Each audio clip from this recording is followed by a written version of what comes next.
तर मुंबईच्या Sion king circle परिसरामध्ये पाणी साचलेले आणि पाणी साचल्यामुळे डॉक्टर बाबासाहेब आंबेडकर मार्गावरती वाहतूक कोंडी झाली आहे।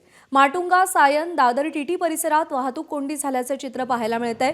वर्दळीचा भाग आहे, रहदारी खूप मोठ्या प्रमाणात या भागात असते आणि पाणी साचल्यामुळे वाहतूक कोंडी झाल्याचे चित्र पाहायला मिळतंय। किंग सर्कलवरची सकाळी 8:30 वाजताची अर्ध्या तासापूर्वीची ही दृश्य आपण पाहतोय। गाड्यांची चाकं बुडतील एवढं पाणी या संपूर्ण परिसरात साचलेलं आहे आणि या पाण्यातून वाट काढत वाहन चालकांची कसरत होतीये आणि त्यामुळे वाहतूक कोंडी या भागामध्ये झाल्याचं पाहायला मिळतंय।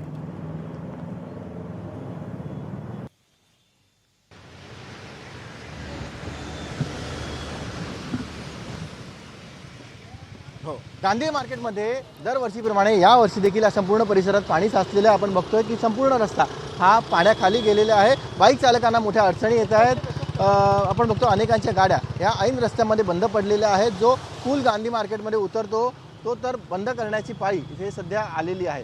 दरवर्षी या ठिकाणी मोठ्या प्रमाणात पाणी साचतं, सखल भाग आहे, पालिकेकडून उपाययोजना देखील केल्या जातात, मात्र पाणी साचण्याचं प्रमाण काही इथलं कमी होत नाही। आपण जर बघितलं तर माटुंगा सायन पोलीस स्टेशन हे अगदी रस्त्याच्या पलीकडेच आहेत, त्यांच्या वेशीला जाऊन हे पाणी इथे पोहोचलेलं आहे। बस ट्रक या देखील या संपूर्ण पाण्यामध्ये बंद पडल्याचं आपल्याला दिसून येतं आहे। अनेक जे बाईक सवार आहेत ते या पलीकडे जाऊ शकत नाहीत आणि त्यांना आपण बघतोय की इथून परतण्याची वेळ येते। आपण बघतोय की अतिशय कोपऱ्यावर जो जिथे बॉटलनेक या रस्त्याचं झालेलं आहे तिथे बेस्ट बस बंद पडलेली आहे आणि त्यामुळे जी मोठी अवजड वाहनं इथून जात आहेत त्यांना चांगल्याच अडचणींचा सामना करावा लागतोय। तर जो रस्त्याचा भाग आहे तो आपण बघतोय की तिकडे गुडघाभर पाणी साचलेलं आहे आणि त्यामुळे वाहन चालकांना देखील मोठा मनस्तापाचा सामना करावा लागतोय।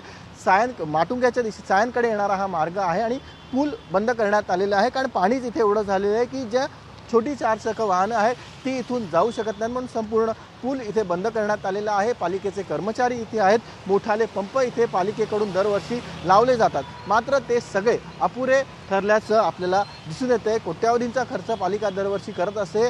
नालेसफाईचा दावा देखील दरवर्षीप्रमाणे यावर्षी देखील मुंबई महानगरपालिकेने केलेला होता, मात्र पहिल्याच पावसामध्ये मुंबईची तुंबई झाल्यामुळे पालिकेचे हे सगळे दावे फोल ठरल्याचं आपल्याला दिसून येतंय। व्हिडिओ जर्नलिस्ट प्रशांत मानेसह सचिन गाड, एबीपी माझा, मुंबई। एबीपी माझा, उघडा डोळे बघा नीट।